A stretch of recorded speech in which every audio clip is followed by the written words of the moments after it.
Hey cool cats, Raza Neko here, and today we're going to be reviewing Bustafellows, the game that took me a really long time to finish. It's a really long game. But even so, let's go ahead and get started. As per usual, we're going to go over the common route, summarize each character, go over the gameplay, and any bonuses that the game has.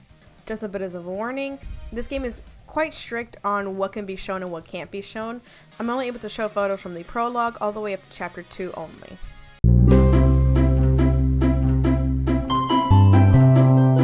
So our main character here is the one with the orange head and red shirt.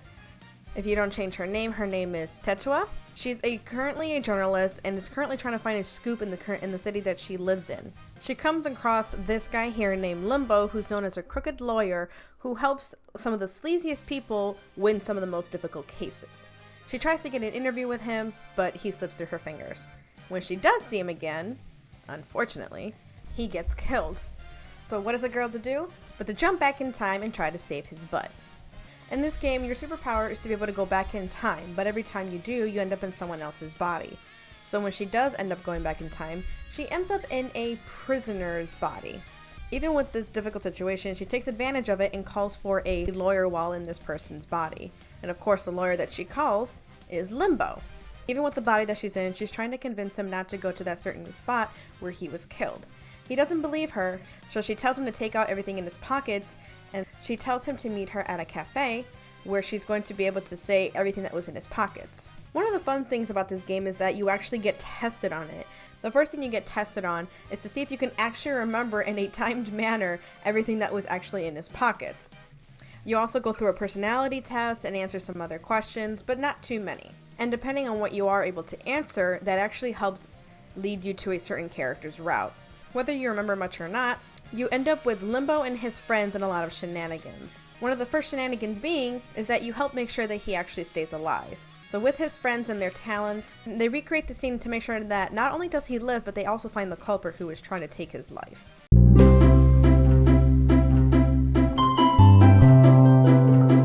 Of course, one of the first male options, which is the main male option, is Limbo. He is known as a crooked lawyer, and he's kind of cold and suspicious of you in the beginning of the game, but he does open up eventually and kind of becomes a big brother opening character. I will say normally I don't care for the main male characters. They're too glorified or they're just kind of like too fancy or too much, but Limbo is actually pretty relatable even just playing through the common route of this game. Next to Limbo and his shenanigans is Shu. Shu is a bounty hunter who tends to work alongside Limbo, who's more of the mastermind whenever they do work together. Shu's the kind of character that's more closed off and opens up a bit to you later in the game. He's definitely our silent and cold boy option in this game. One of the next persons that we meet is Helvetica. Helvetica is good at transforming people's bodies, whether they've been deformed in some way, or just to try to get them to look completely different and start a new life.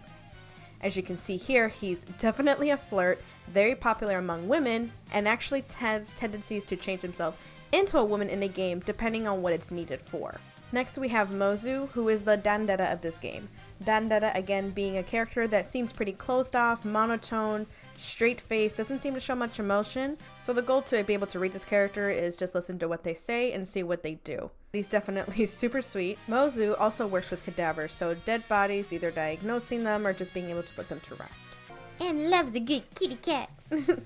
And last but not least is Crow. But when he's first introduced, he's shown to be really silly and exaggerating, and he's kind of like the run-of-the-mill punching bag of the game. Just a bit of a goofball, not too far in regards to the jokes, but he's definitely the silly, loose one in the game that everyone likes to make fun of, and he gets easily embarrassed, but he's super great. Some other characters to know in this game that help a bit out but aren't options are Adam on the right, who's a newscast person and also definitely a singer, and then there's Luca in the middle, who works in the police force. Kind of actually a really great combo where you're a journalist, you have someone that works in the news, and then someone that works in the police force, so then everybody actually gets a pretty good scoop of what's going on in the city.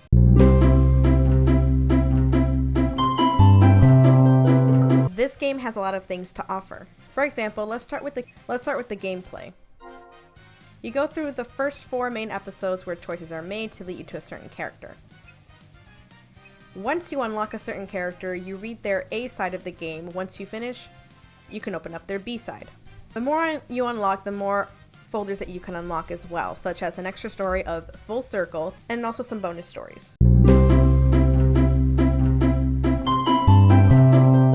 Per usual in the game, there's a lot of photos to unlock, movies, archives, music, and memorabilia. Something to note about these photos is you get either a little bit less or about the same amount of photos that you do in other games, but they give you little changes. For example, in this one alone, pay close attention. This is 1 image, 2, 3, 4, 5, 6, 7, 8, 9. Yep, so this one alone has 9 different images in it. You unlock one scene and all of these images happen at them. It's not an animation or anything, but it's really cute to see all of the faces change. The archives section of the game goes through different parts of the city or certain scenes. For example, Vale la Peña is the first restaurant that you end up in when you first play the game. It goes over the restaurant a little bit. 0 Hour is the newscast place that Adam works for, and a bunch of other knickknacks if we tend to forget or just want to remember what they are. Memorabilia is kind of collecting buttons, which are pretty easy to collect, but there are some that are a bit more difficult to obtain. For example, here we can see that we cleared chapter 1. Easy peasy. And then there are other things, such as if we can actually remember everything that was in Limbo's belongings. As we mentioned before, there is actually a quiz, and if you actually remember them all, you get this little button.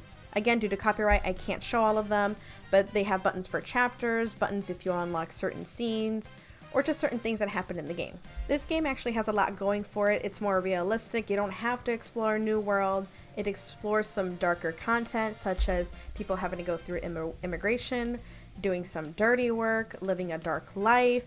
It goes through a lot of heavy stuff. Even so, they do it with a really great cast of characters. Unfortunately, I'm going to have to give this personally a 3 out of 5 toe beans. The reason for this is because even though it's a really great story, there's a great mystery behind it, there's lots of things to unlock, it's kind of a bit much. As you guys can see earlier, there's a lot of stories to unlock, a lot of different ways to do it, a lot of characters to see, a lot of dark stuff to go through. This is great for those who prefer more of a realistic setting, but I am not one of those cats. But even so, this game is still great, and it's definitely one that I would recommend if you want to touch a little bit on the dark side or be a bit more realistic. The romance in this game is also a bit rushed. It's not a slow build to see if the characters actually like each other, of how the characters complement each other, or what kind of romance it is, or relationship-wise. It's just kind of thrown out there, and the game focuses more on the main story that's being told and the characters' backstories. This game is definitely a 3 out of 5 toe beans for me, but in general, I would rate this as a 4 out of 5 toe beans for everyone. It's a different kind of game. It's not too dark. It's not too bright and happy. It's a lot more realistic. 5 out of 5 toe beans for the type of characters that there are. We have our classic main character who's very popular, a more silent character, a dandera, a popular flirt, and our very cute nerd. I would give this a 4 out of 5 toe beans for the gameplay, because even though there's a lot of things to unlock, there's quite a bit too much to unlock. 5 out of 5 for the bonuses, and a general 4 out of 5 again for the type of game that it is, one that's based more on realistic relationships, more relatable content, and going a little bit dark but not too dark in the gameplay. Congrats, Bustafellows! Thank you guys so much for joining me today. I really hope you enjoyed that video. Bustafellows also did come out with a special edition of the game. If you want to see what the special edition contains and where to buy it, please check out my link below. Please also check out my Twitch channel where I stream these games live. Anyway, cool cats, I'll see you kitties later. Yeah, bye!